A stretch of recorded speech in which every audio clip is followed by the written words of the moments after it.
Hello, everyone, and welcome to Bomb Magazine's Room with the View. I'm Benjamin Samuel, and I'm the managing editor of Bomb Magazine. For 39 years, Bomb has been delivering the voices of iconic visual and performing artists as well as writers, like the great Walter Mosley.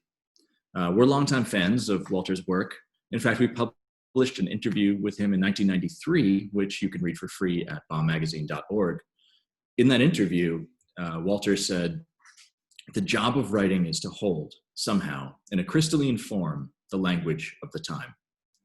In doing that job across dozens of books, Walter has done us all an important service, and we're grateful for the work he's done and continues to do. So we are honored to have Walter Mosley here tonight to launch his exceptional new collection, The Awkward Black Man.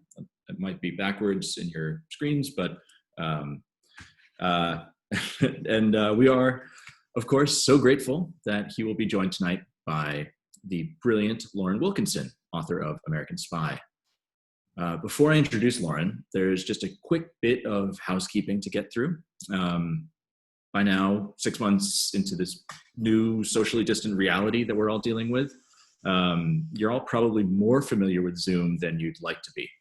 But please do take note of the chat feature and the Q&A feature. You can post comments in the chat, and you can post your questions in the Q&A area anytime throughout the event. We'll be taking questions later. If you'd like, you can also all post a message in the chat box now. You can say hello to Walter, say hello to Lauren. You could tell us where you're watching us from. And in that chat area, we'll also be sharing links where you can buy books by tonight's authors. When you buy through those links, you'll be supporting our bookstore partner, Loyalty Bookstores, which is a wonderful Black-owned bookshop in DC. And now, it is my pleasure to introduce Lauren Wilkinson. Lauren Wilkinson's debut novel, American Spy, was a Washington Post bestseller and was nominated for an NAACP Image Award, Lauren, an Edgar Award, an Anthony Award, and shortlisted for the Center for Fiction's first novel prize. In addition to being picked for Barnes & Noble's Book of the Month and the PBS Book Club, American Spy was also included on Barack Obama's recommended reading list last year. Lauren earned an MFA in fiction and literary translation from Columbia University, and her writing has appeared in Granta, The Believer, New York Magazine, and the New York Times, among other publications. Lauren splits her time between New York and LA, where she works as a writer for television, and we're thrilled to have her here tonight. Thanks, Lauren. Thank you, Ben. Hi, everybody. So it is my great joy and privilege to introduce Walter Mosley. So Mr. Mosley is, of course, the author of more than 60 books. That is 60 people, from science fiction to mystery. In terms of genre, his work runs the gamut. Mr. Mosley's work paved the way for a generation of Black writers, and for me specifically, as a Black author who uses genre elements as a tool to talk about the world as I see it. Mr. Mosley often portrays Black male heroes. In some ways, his latest book of short stories, The Awkward Black Man, is a departure from that, but in a lot of ways he maintains the theme. Yes, the protagonists in this book are sometimes broken, they're sometimes lonely, and often painfully self-aware, but they know what the world is, and they believe in telling the truth about it. And telling the truth, in some instances, is an act of heroism. So we are so lucky to have a writer of Mr. Mosley's wisdom and bravery, speaking truth to power, as they say. So without further ado, here is Walter Mosley. Hi. So I didn't want to run through the extensive list of awards that you've won. There are many of them. Oh, I think I just lost you. Yeah, I'm trying to get in there. Okay, I see two John and no you. There you are. Yes, so I was saying I didn't want to run through the extensive list of awards that you've won because it would take a long time, but you recently, and last week I think, the National Book Foundation decided to award you the 2020 Medal for Distinguished Contribution to American Letters, which is a Lifetime Achievement Award. So many congratulations. I just want to take the opportunity to congratulate you on that. That's amazing. Thank you. Yeah. The first thing I want to do is talk a little bit about The Awkward Black Man. So I read in another interview that Pet Fly is the oldest short story in the collection. So I wanted to ask you to first give a description of the story to our audience. And then I was really curious if you tell me what it was like to revisit a story that you wrote 20 years ago. Well, kind of like you, I'm living on both coasts. I do writer stuff out here, TV writer stuff out here, and other things. And then then there's New York, where I've been living for well over 30 years. I'm from LA originally, but and so working in writers' rooms is always like a difficult thing. I mean, it's not something that I love doing. I mean, I'm pretty good at it, but I don't like it. And so I started every morning when I wake up at 5 to work on writing new short stories and going over old ones. And so I not only went over Pet Fly, but everything that I had written, which is about maybe 2 or 3 times as much as is in the collection. And it was really, it was lots of fun, visiting with, this guy, the Rufus Coombs, who's, he doesn't fit well in his skin. He doesn't really understand who he is. He's had relationships, with people in his family, but they didn't understand him, and maybe he doesn't understand them. And so he doesn't really know how to act, not how to stand up for himself, but when to stand up for himself. And so he's gotten in a job. He's been put in a position lower than his education. Everybody tells him it's okay, so he's doing that. And he's so bored. He kind of, just like he has an infatuation with a woman who's a part of a set of identical twins that work in this place, and he's after her in a way. He wants to have a relationship with her. He doesn't even know what that means, but he wants something from her. And at the same time, in his house way uptown, his apartment, where he just lives alone and eats fast food, he develops a relationship with this housefly.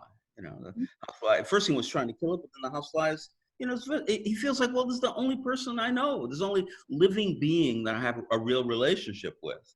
And so it's about, one, his trying to get this relationship going with this woman, which is doomed to failure, and this fly.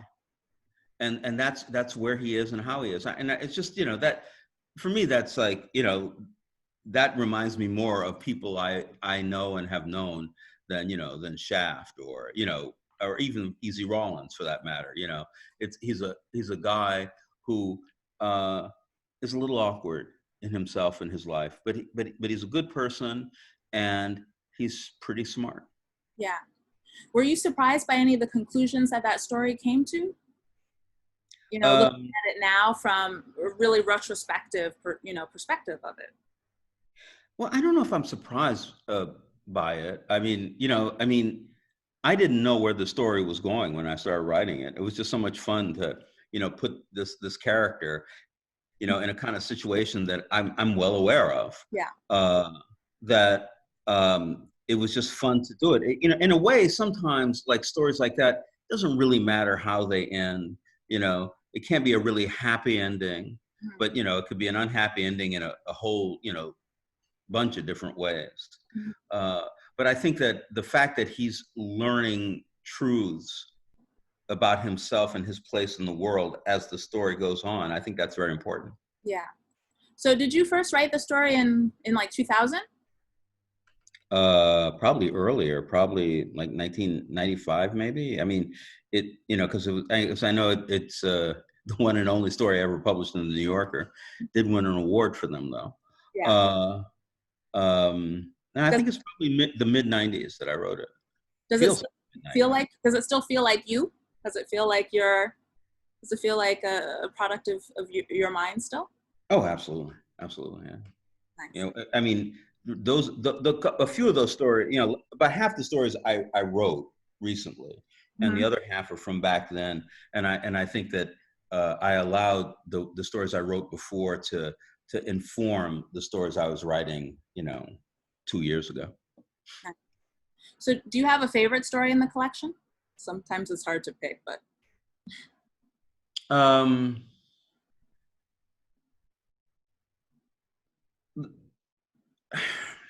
No. No. I think that it's just that it's how you could get lost back then, and still kind of learn stuff, and still see yourself in the world in a way that in the end is going to pay off, even though you could never tell along the way. And when you say back then, do you mean in that time in your life, or do you mean in the? Yeah, that time in my life, and from like 1970 to mid 80s or a little bit earlier than that. Yeah. Okay, so something interesting, to switch gears just a little bit. In our dress rehearsal, you said you're not really a mystery writer, which might surprise some people in our audience. So how would you define yourself? Oh, I'm a writer. Mm-hmm. And if we got there, and I'm a writer in a whole bunch of different ways. I write, I write speeches. I write, novels. I write short stories. I don't really write poems because I'm no good at it. I have written poems, but they're not good. I write I write television shows. I write scripts for movies. I've written plays. But if I were to say, what I am, if they say, what kind of writer are you? I say, well, I'm a novelist. Because I write novels, those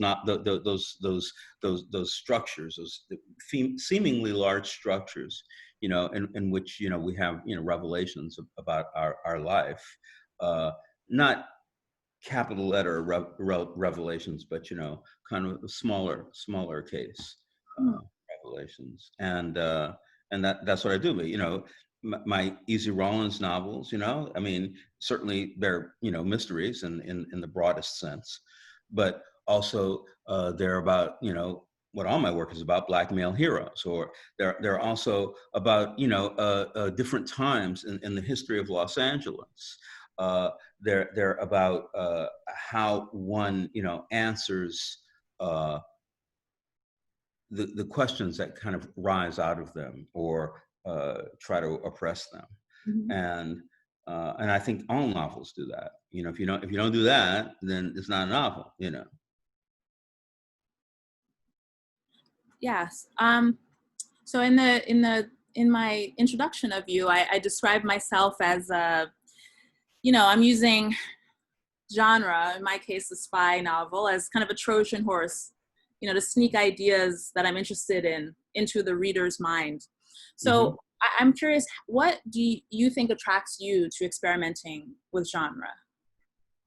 Well, the first thing that brings it, the first book I wrote was Gone Fishing. It's Easy and Mouse, but they're in their late teens in Texas. Mouse is going to get married.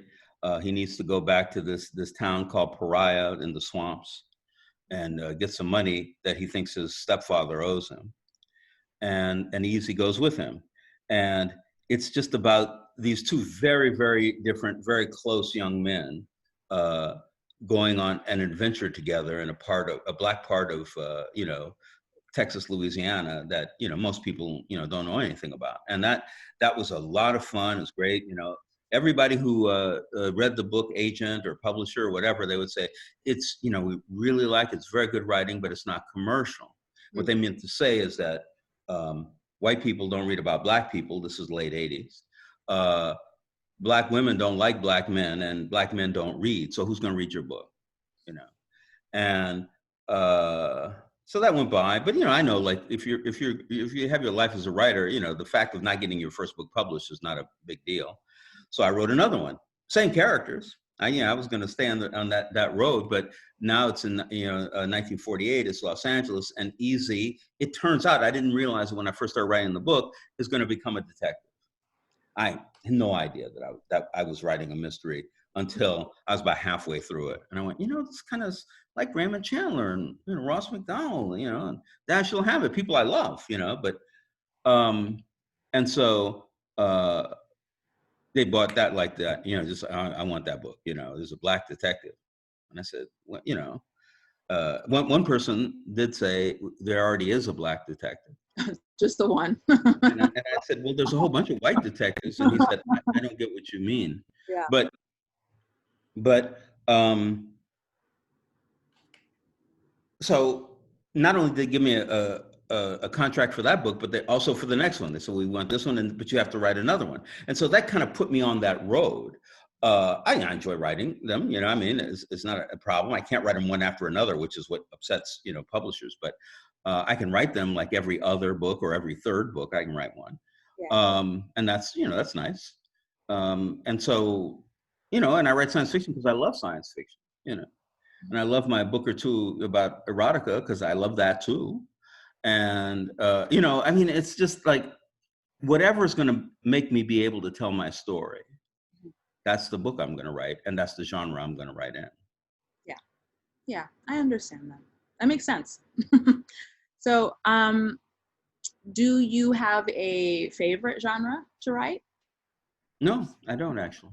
I just, whatever works. When I'm writing a book, I'm really completely, committed to that book. So if it's, 47, which is a young adult novel made for adults to read too, which talks about all the terrors of slavery, but gives us some place to go after slavery. Or if I write Debbie Doesn't Do It Anymore,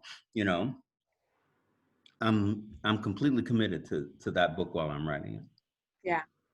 Well, how about in terms of genre, favorites to read? Probably I like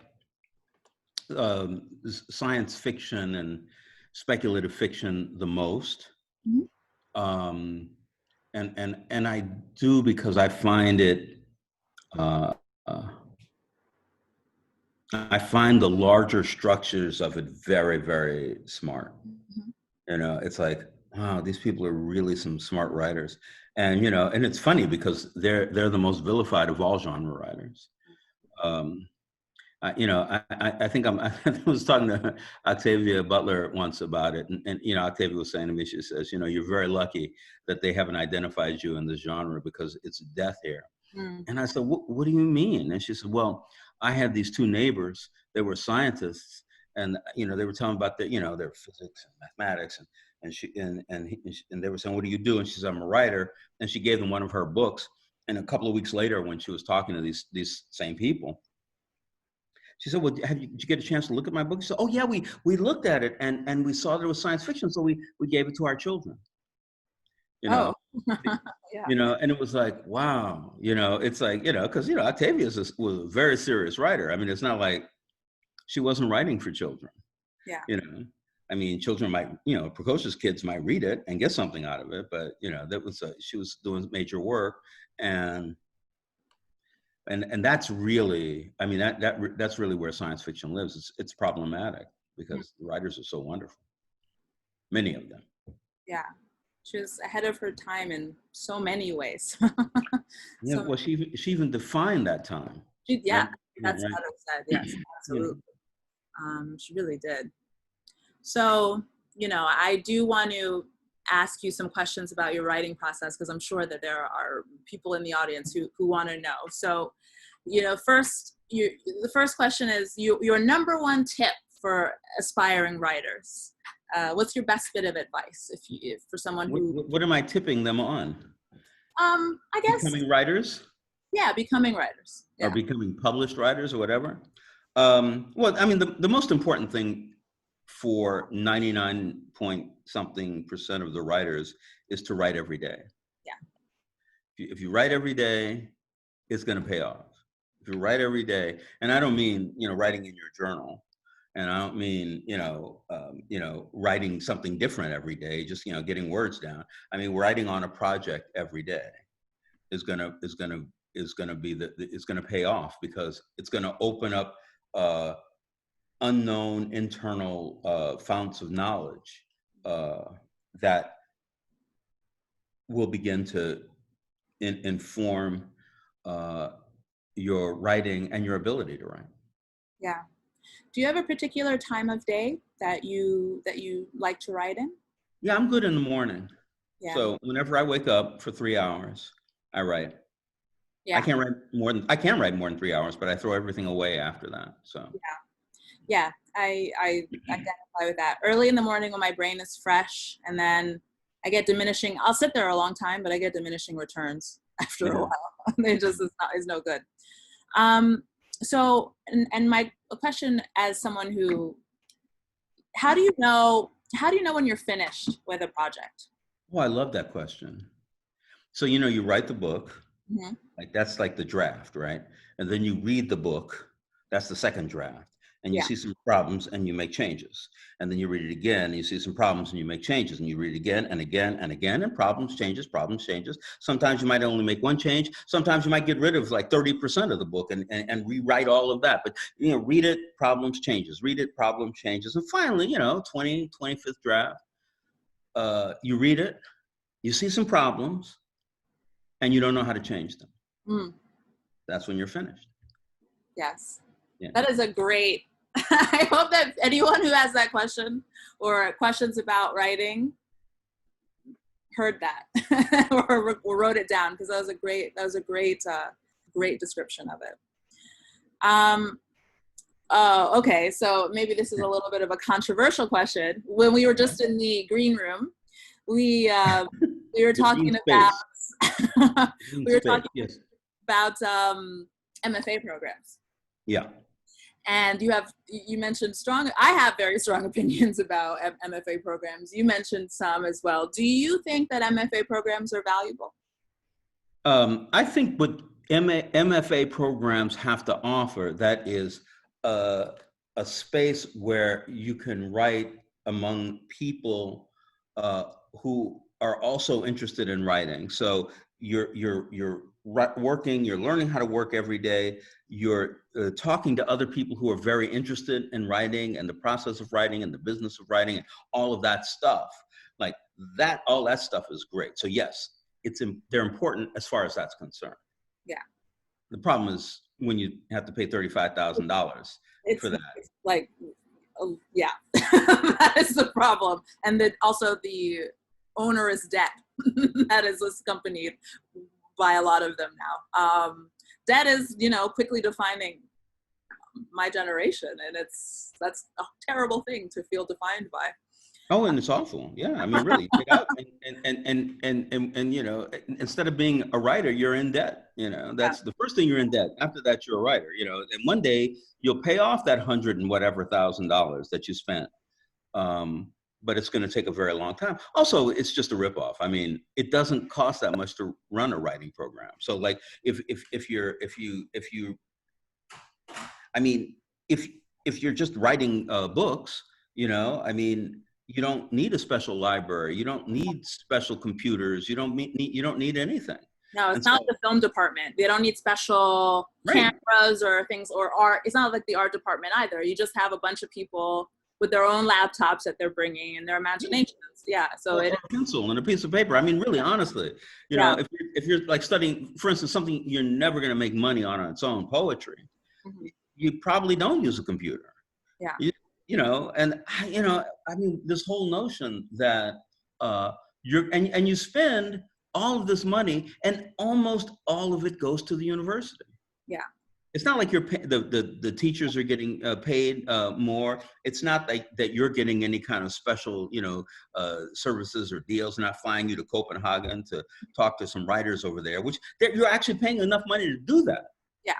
It's like, I just think it's, and also, let me just say, the university should not be the last word on contemporary writing. The contemporary writing it comes from the people, it comes from the heart, it comes from the politics, it comes from the gender, the age, the sociality. It's coming from all of that. The fact that somebody's sitting there and say, well, Tennyson is better than Ezra Pound. So okay, I don't need either of those guys, and I don't really care. That's the thing. It's the university can talk about what happened in the past, but today they can't tell you what you should be writing, how you should be writing, where you should be going with it. Yeah. I mean, I don't have anything to add, because that is I've had a couple of students ask me my opinion on an MFA. And I'm torn because I don't think that I would have a career if I didn't have one. But I think that for the majority of students, they are too expensive, and they're not worth the debt. And I do think that there is a bit of a grift too. I'm very aware of, it being a cash cow for a lot of universities. So I went to City College, right? When I was there, I think they might have been charging $1,000 a semester. Yeah. That was perfect. Yeah. Because, you had a room, the other people sat in the room, you talked to them. Some of the best writers in the country were there teaching. They made a certain amount of money. It wasn't that much, but it didn't cost that much. They actually getting paid more than we were paying to be in the class, which I think that's the way it should be. Mm-hmm. Now, you moved to New York to go to, is that your first time in New York when you were at City College? Like you moved here from LA No, I had lived in Vermont, my hippie days. I lived in Vermont in the 70s from somewhere like 72, 71, 72 until maybe 77. Then I finally got a BA from a state college there. And then I went down to UMass Amherst where I studied political theory. Mm-hmm. I was in a PhD program. However, I didn't finish. And then I moved to Boston. And then about 1980, I moved to New York. And it wasn't until 3 or 4 years after that I started to study writing.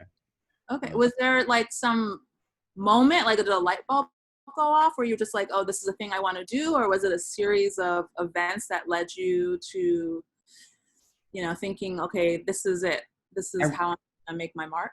I wrote a sentence. I didn't know the make my mark thing. I wasn't thinking, but I wrote a sentence when I was in, where I was a computer programmer. I was working for Mobile Oil. It was a weekend. I was there on my own. I was like a consultant. Mm-hmm. And I wrote a sentence on hot, sticky days in Southern Louisiana, the fire ants swarm. And I read that sentence. I said, that's a pretty good sentence. That I've read a lot of novels that, kind of sound like that. And I knew it was fiction because I'd never been in Louisiana, never seen a fire ant. So I was making it up. And I said, well, let me try to see if I can write a short story from beginning to end.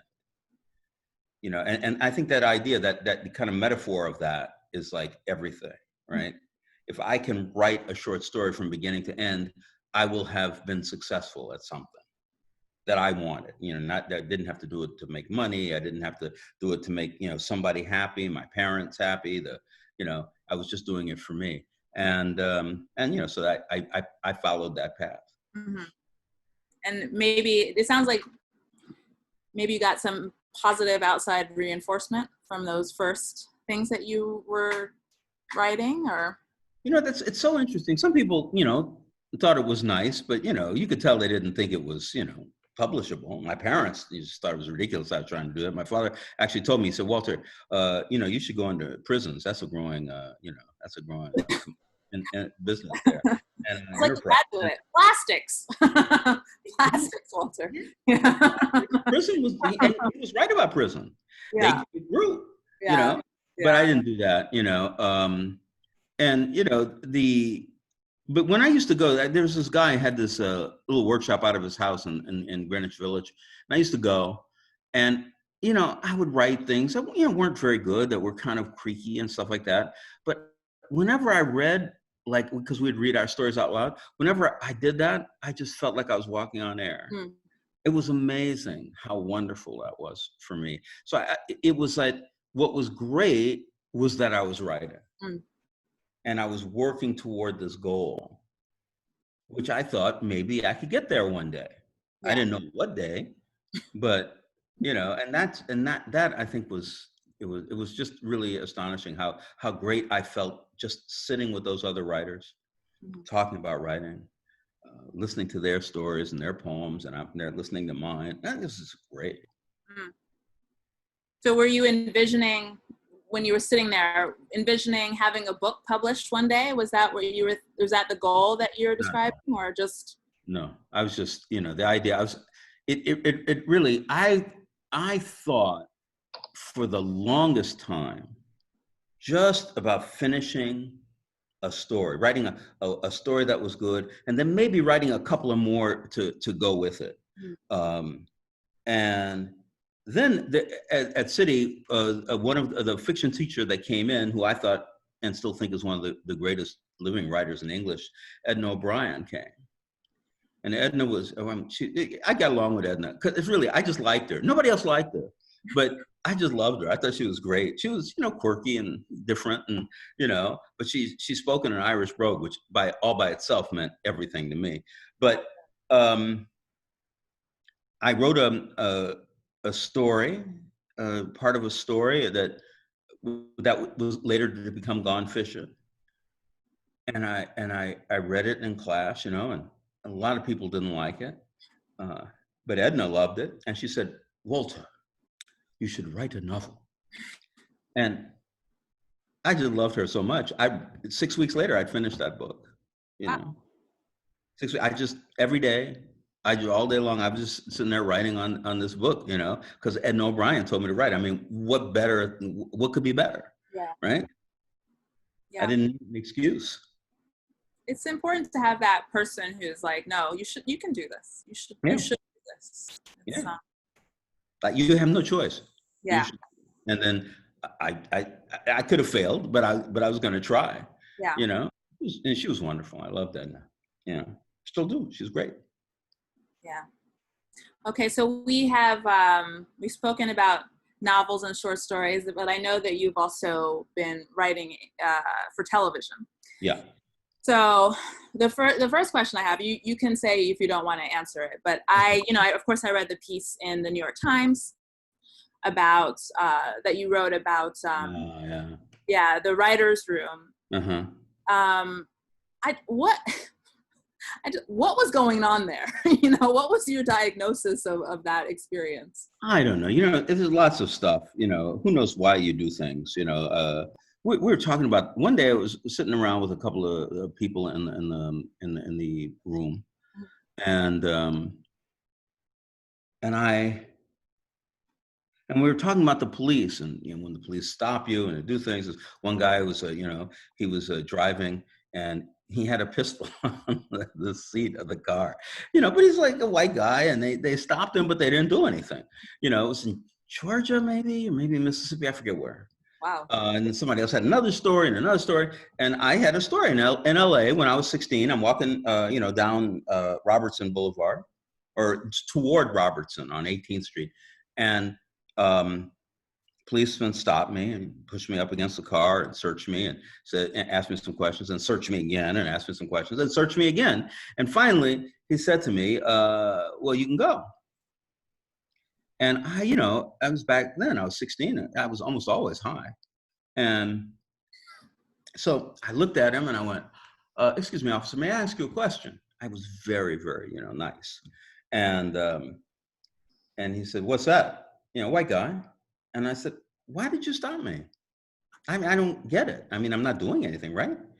And he said, "Look, when I see a nigger in a Patty neighborhood, I stop him. And when I see a Patty in a nigger neighborhood, I stop him." Now, that's what he said to me. That was my experience. Like, we're talking about our experiences. Like, he didn't look at me and say, "When I see an N-word," by the way, I think N-word is so much worse than nigger, because you're answerable to saying nigger, but you're not answerable to saying N-word. I mean, you could say it 50 times in a row. Nobody can say anything to you, because that's all right. That's accepted, and so that was fine. So anyway, so I told the story and I went home. And next day, I was, talking. I was in there and I was, talking. And we're, doing this, writing on this show, and I get a call from HR. I don't. CBS, huh? CBS HR? Yeah, CBS HR. Yeah. And they said to me, "Well, we hear that you use the N-word in the room," and I said, "Well, I am the N-word in the room. I'm not the only N-word in the room, but I am that. Yeah. And he just said, "Well, you can't do that." And he was actually very apologetic. Mm-hmm. He said, "You can't do that, Mr. Mosley. He said, it's not that you're in trouble." And I said, "Wait a second. Are you telling me that there'll be no ramifications if I keep on doing this? Yeah. I said, no, we'd have to, let you go. We have to fire you. If you kept on doing it. Yeah. Okay. And I said, okay, well, I want you to know and I know that you came from another room because I've been in Snowfall, right? Mm-hmm. And Snowfall, there are very few holds barred in Snowfall, right? And we had, it was John Singleton. It was, it's a whole other way of being. And I just left and went home. I called my lawyer. I said, listen, I told him what happened. I said, I am definitely not going back to that room. And he called them, and they were very, very, very defensive, HR. And they said, well, we're not going to give him any money. And my lawyer told me that. And I hadn't even thought that they could give me money. And then he says, you want me to press it? And I said, because I realized if they gave me money, then I would have to sign some kind of document, means I couldn't talk about it. So I said, no, let's not do that. If I'm gonna be fighting for freedom of speech, I shouldn't time myself up from the beginning of this. And so I wrote the article. Nice. Well, I'm glad you did. I'm glad you did. Yeah, just talking about it. So, speaking of Snowfall and Discovery, do you have a preference between writing for television and writing novels? Oh yeah, absolutely. I'd much rather write novels. I mean, I'm doing a couple of television, streaming kind of things, miniseries, 6 episodes, 8 episodes like that. I'm doing 2 things like that. And I'm working, at my house. I sit there, I wake up in the morning and I work on it until, I want to be stopped. So I'm gonna have to talk to people, all this talking and, I don't like all that. I like to talk, but not, not you telling me what I can say and me telling you what you can't say, and Yeah. I don't really enjoy that. But anyway, writing a novel is, I think it's a superior thing anyway. So, Yeah. Did you get to work closely with John Singleton with Snowfall? Yeah, I've known John. Well, I don't know him anymore, but I do. But John, I knew John for years. I so many years that I don't remember where we met. But we were always talking, and 5 years ago he called me up and said, Walter, I'm doing this new thing called Snowfall. I need you in the room. I got some guy come in there and watch my back. Yeah. And I said, okay, I'll be there. And I was and I was there. It's been 4 seasons, and it was very nice. And it's a good room. Not really nice people, very smart, very very very different. That's a great call to get. John was like the greatest guy. John, there's so many people whose whole careers are based on John. They're screenplay writers, actors, crew people, novelists, all kinds of people. John would see you and say, well, let me help you out. He was the most generous soul. There was a woman interviewed on one of the internal things we had at Snowfall. She was hired for the crew. She had been, so somebody asked her, said, well, what happened? She said, well, I was walking down the street, I just been out of prison for like a week. And I passed John. I said, John, how you doing? And he said, well, what you doing? And so I'm looking for a job. It's hard when you get out of prison. Yeah. And he said, well, come see if you can work on the set. If it works out, then you got a job. And, that's what she does now. That wasn't the only person like that. You really, there's some really extraordinary things about John. He was completely committed to the story he was telling. Yeah. That's great. I feel that I want to end there because that was a good story. I liked hearing that about him, knowing that about him. And maybe turn it over now to some of the questions. We've been getting a bunch of questions in our Q&A. If anyone wants to ask questions, now's the time. So actually, just along the same lines, Denise asks, what is your ideal writing situation / environment? Does it matter what you are working on? It goes back to that, writing every day.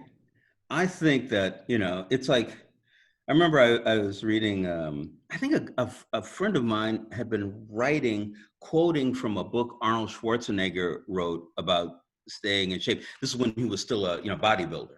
Yeah. And he was saying, no matter where you are, no matter what you're doing, you have to exercise. If you're in an airplane, get up and walk up and down that road, walk on your toes, walk this way, and I was like, wow, like, it doesn't matter if you are in Buckingham Palace and you have a nice little, suite looking over a pond, great. If you're in a motel in Troy, New York, looking over a junkyard, well, that's the same thing, because that's you writing, I think that, no, I mean, yeah, the ideal place to write is where you can write, and that should be anywhere. Yeah. I'm looking at comments, and it's just nice when people, I just want to take a moment because some people have said some really nice things here. Yeah, so I just, actually, someone asks, are you watching Lovecraft Country? I haven't seen it yet. Yeah. I haven't seen it yet. I definitely plan to, but I haven't seen it yet. Sometimes I like to wait a little bit, let things, season or whatever, and then come in to watch. But I definitely will. So Easy Rawlins, T.S. Murphy says, Easy Rawlins is one of my favorite literary characters, which I'm sure you hear all the time because he's a standout. Mr. Mosley, you are an amazing writer. Can you speak to the genesis of Easy? Where did he come out of, his world, those beautiful characters? Back when I was at City College, I started writing a story called Rent Party. And it was about a guy who lived in an apartment in Fifth Ward, Houston, Texas, back in the 20s and maybe early 30s. And he's having a rent party, right? He has the beer and maybe somebody playing some music, and people just come in and they give you, a nickel or 10 cents at the door, and you add up all those change and you pay your rent with it, right? Yeah. I didn't know who the narrator was. But he starts talking, and he says, his name was Raymond, but we called him Mouse. We really could have called him Rat because he wasn't that nice, but we liked him. So the name Mouse stuck on him, and he's talking about Mouse. Mouse isn't there, and he starts talking about this woman Etta May, and Etta May walks in, and the narrator sees her. She's looking great. She's dressed fine, and he said, "Hi, Etta, how are you?" And she goes, "Oh, hey, how you doing? Is Raymond here?" And he's not, And so she goes on, and he's mad. How come she gotta love Raymond?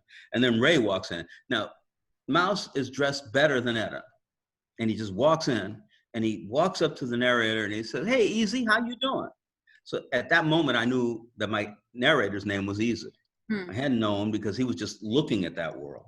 And I didn't know if I would ever give him a name, but Mouse decided to do that. So, and then it took me some time. I said, "Well, how do you get named Easy?" And I said, "Well, his name is Ezekiel, because things ain't easy for him, but his, and it just went from there, I read about him, I read about Mouse and Etta and Jackson Blue and, all of these characters that, ultimately made up the Easy Rawlins series.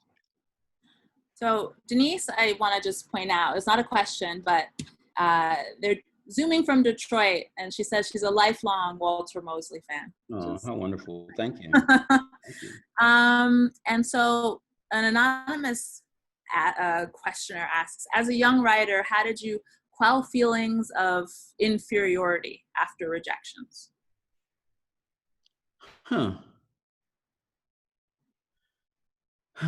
It's such a, I think there's an answer to that question, but it's still a very hard question to answer. Yes. I knew from the beginning that I was going to get almost all rejections. I just knew it, you know. I didn't think that I was some genius who was writing all the stuff, and even if I was, I didn't think anybody was going to recognize it. So I just kept writing and sending out and writing and sending out, and I would get rejection after rejection after rejection. I was my first magazine I was published in was Callaloo. Mm-hmm. You know, I wrote a story called Voodoo, and it got published there.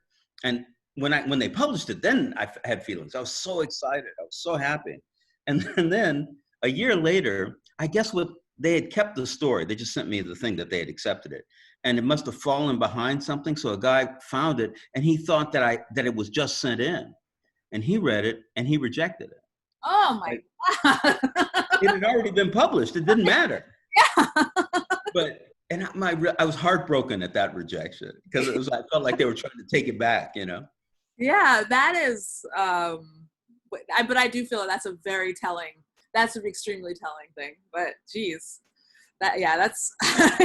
Yeah, well, what it's telling you is about the nature of this industry. And it's just, you just toss it up, right? It's just a toss of the coin. One person reads and says, this is genius. The other person reads and says, oh my God, this is the worst drivel I've ever read.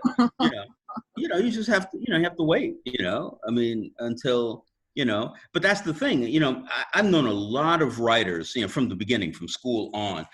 The best of those writers quit writing. And so therefore they never got published.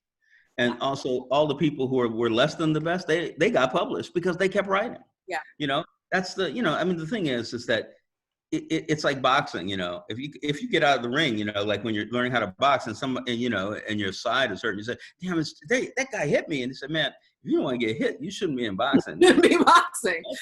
You don't want to be rejected. You shouldn't be writing. Yeah. Exactly. Yes. That rings really true for me as well. So I want to just, Troy Hunter says they're in Chicago now, but grew up in Compton, and really appreciate the care you took in explaining Los Angeles and the places and streets I knew so well. Well, thank you so much. For me, do you have an obligation? Do you feel an obligation to portray, Los Angeles because you're from there in a certain way, or like with a certain complexity, or do you riff? Well, I feel an obsession. I have a new Easy Rawlins novel come out in January. It's called Blood Grove. And Easy has done this really big job for this guy, but the guy didn't have any money, but he did have a Rolls Royce, like this Phantom Mark IV, so like he's, gives him, he says, hold on to this until I can pay you. And Easy, he has a Rolls Royce, man. My God, it's 1969. It's a black man in LA with a Rolls Royce. He's in love with this car. Yeah. But the police keep stopping him. I mean, not just once, not twice. They just keep stopping him. People are like, what are you doing in that car? He's in LA. He's driving up Wilshire Boulevard. He crosses Wilshire into Beverly Hills. And these policemen come up behind him. And they say, well, let me see your license and registration. He said, excuse me, officer, aren't you a LA cop? He said, yeah. Yeah. Well, this here's Beverly Hills. He said, well, we're in hot pursuit, of what? A black man who just stole a Rolls Royce. I mean, it's like, that's the story, right? Yeah. And so, I mean, a lot of people will be happy to hear that because they know it. They've experienced it. They experience it every day in their lives. Or if they don't experience it, they're worried about it. But so I'm just trying to write what I know, in that way. And so, and if other people like it and can identify with it, and if I do it well enough, I'm really happy about that. Yeah. And you do, because so Leilani Collins says, I grew up in the late 40s and 50s in Hawthorne, and Easy and his friends were all having such a good time in the parts of LA that my mother told me to stay away from. That's right. That's right. I'm so happy that I finally got to meet them, meet those people, I guess she means. That's great. Yes, that's I liked that comment. So we have another, since you write and let the characters say what they want to say, are you surprised by where your characters go and how they develop? And then the person continues, I'm thinking of Paris Minton of Twill. It's funny about Paris and Fearless. Fearless has been in the Easy Rawlins novels lately, the last 2 or 3 novels. This new one I've written, Fearless is there, because he's so wonderful. I haven't been able to put Paris in it yet, but I'm going to get there. It's fun to write about it's fun writing. I mean, some people have different ways of writing. Some people outline, really detailed 30, 40, 50 page outlines of this book they're going to write. This happens and that happens and this leads to here and that goes there. And that's really fine. I mean, it's a good way to write if you're going to do it. But for me, I'm just writing. Yeah. Huh? I can't do that. Yeah. I'd love to. It feels more efficient. And when you're doing TV, it feels like you should be able to get that outline energy into your novel, but I struggle, and I'm not surprising myself when I. Those outlines in TV are so ridiculous. I'm looking at it. I'm saying, well, they say, well, I'm not feeling this. I said, well, right, because it's an outline. Outline, of course not. I mean, that's like, you want me to make you feel an outline? So then I don't have to write a script. We can just show the outline. I mean, it's so, but listen, some people are good at it and like it and do things. I just start writing. I like to see where I'm going to go with the characters. I may write about, I haven't figured out Fearless until a couple of these Rawlins novels back when I came across a story he told about hunting wild boar with a bowie knife. And when he was a teenager, and his uncle put him on that job. And when I wrote it, I went, wow, so this is why Fearless is the way he is. This is, because he had to face death, just to go out and, have some recreation with his uncle, so, okay. And not really, I've been writing about him for, 15 years, 20, so yeah, I'm always discovering, not necessarily even in that same book, because it's not one book, it's all the books together, right, that you're writing.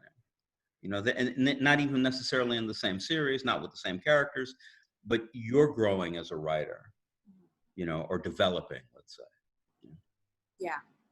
So we've got a question. Is there a visual artist you can think of that influences your work, or a musician or a film?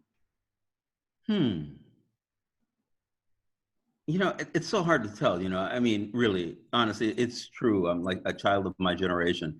Jimi Hendrix was, and Bob Dylan, and Leonard Cohen. I mean, I put those three guys together, and, they were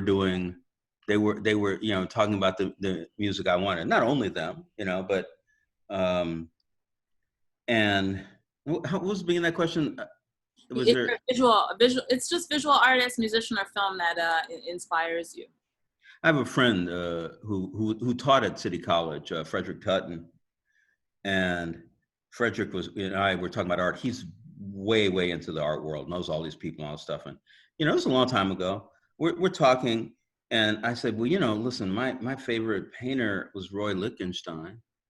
And I said, well, why is that? I said, because I would go to the museum and I would see the painting on the wall, and it was those comics that were like in the newspaper with the little dots for color, like red dots, for around the face, and then blue dots in the sky with some white in there. I'm going, I felt like he was speaking a language that I already knew. And then one day I was with Frederick. It was my birthday, and he said, listen, I'm going to take you to lunch. He said, before I do that, I got to drop by this place. You want to drop by with me? It's right near where I was living. And we go into this door, but actually it was a mansion over there in the West Village. And then we walked into this room, and it was a giant room, and it was all these paintings hanging on the wall. And at the other end of the place was Roy Lichtenstein putting little dots on this thing. And I was like, oh my God, it's Roy. And he said, and Frederick says, Roy, this is Walter Mosley. He's this writer or something, but he's very impressed with you. He feels that you brought him into the art museum. And, and from that time on, until Roy died, we were friends. It was very nice. I mean, and I was incredibly influenced by him even before I knew what I wanted to be doing. And I thought, God, that's so wonderful. Yeah, that is nice. Kenyatta Love says, having so many of your novels, I am humbled to see and hear you speak. Thank you for sharing your wonderful gift. Well, thank you.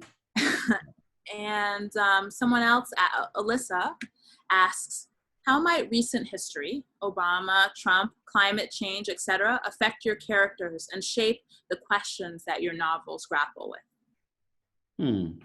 That's an interesting question. I mean, a lot of people get on the nose and they want to, write about, global warming, which of course is, the most important thing we need to be dealing with in the world today, or Trump or Obama, or, all these other things. I mean, the real problem is people who can't get together and make decisions about what our laws should be, who our rulers should be. The real problem is that. And so me talking about individual characters and how they make decisions and how they move forward in their lives become the kind of symbol of dealing with that stuff.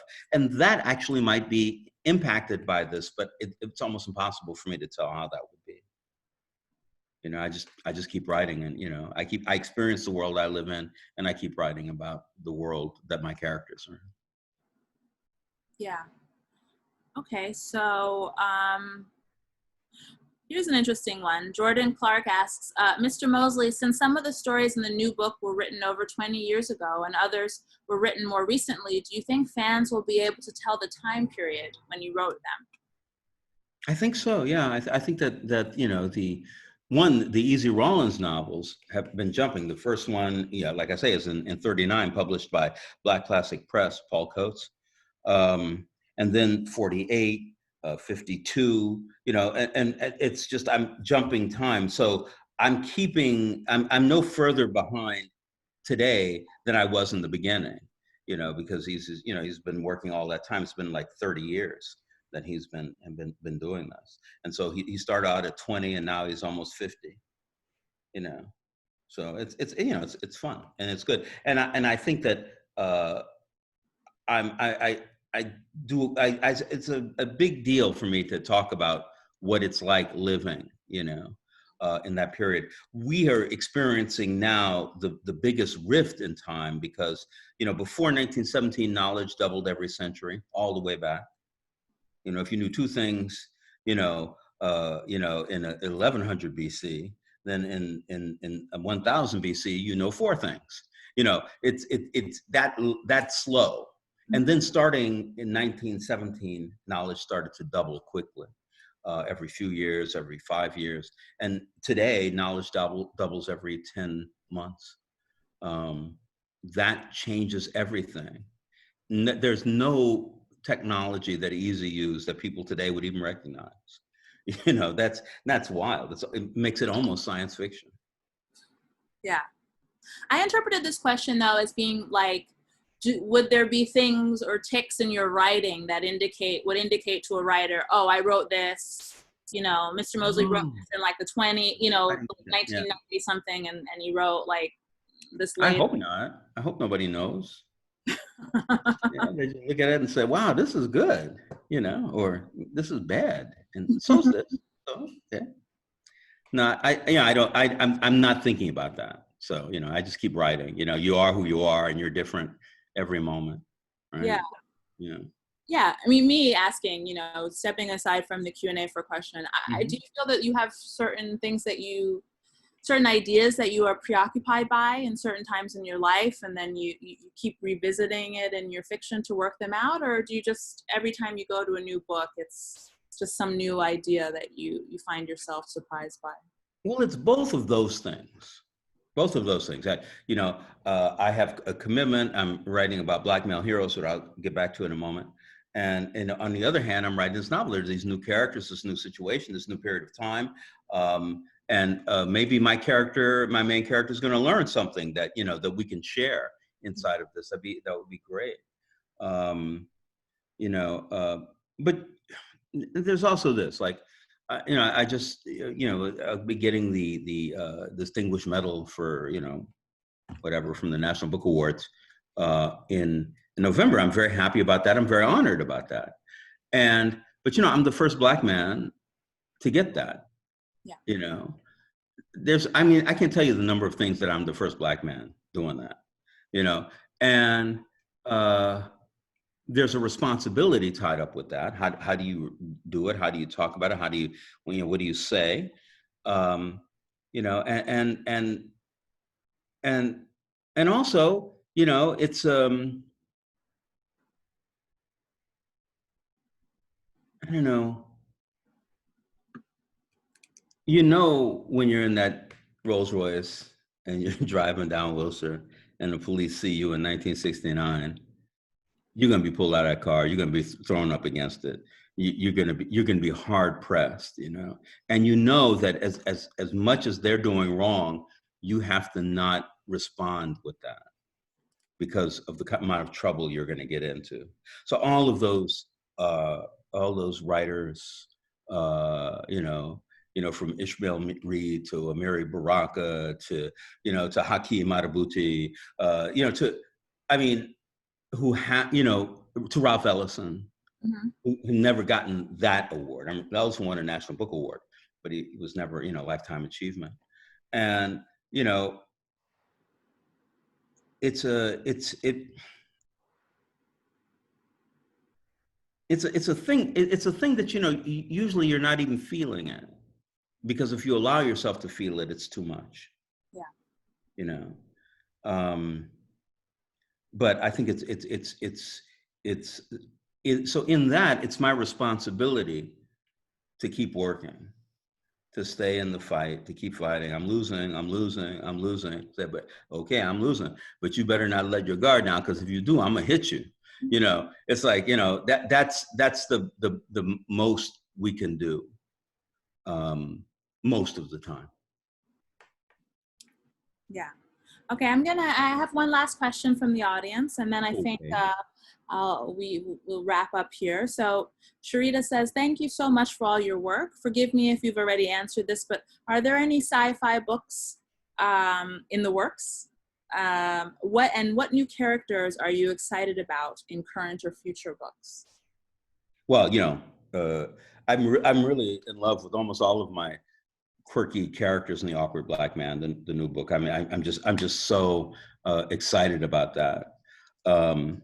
And I've been thinking lately, you know, as a writer of science fiction, I think I had 10, 11 books of science fiction published, maybe more. I kind of want to be more in that world, even against, you know, Octavia's advice. And so I'm thinking, I dug out, even just today, a book I had written. It's a novella called The Third Element.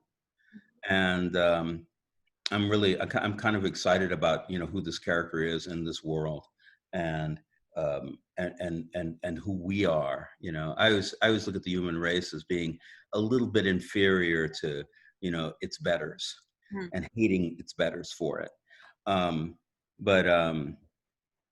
Yeah, so Third Element, I don't even know if I'm going to publish it, but I'm going to try. Yeah.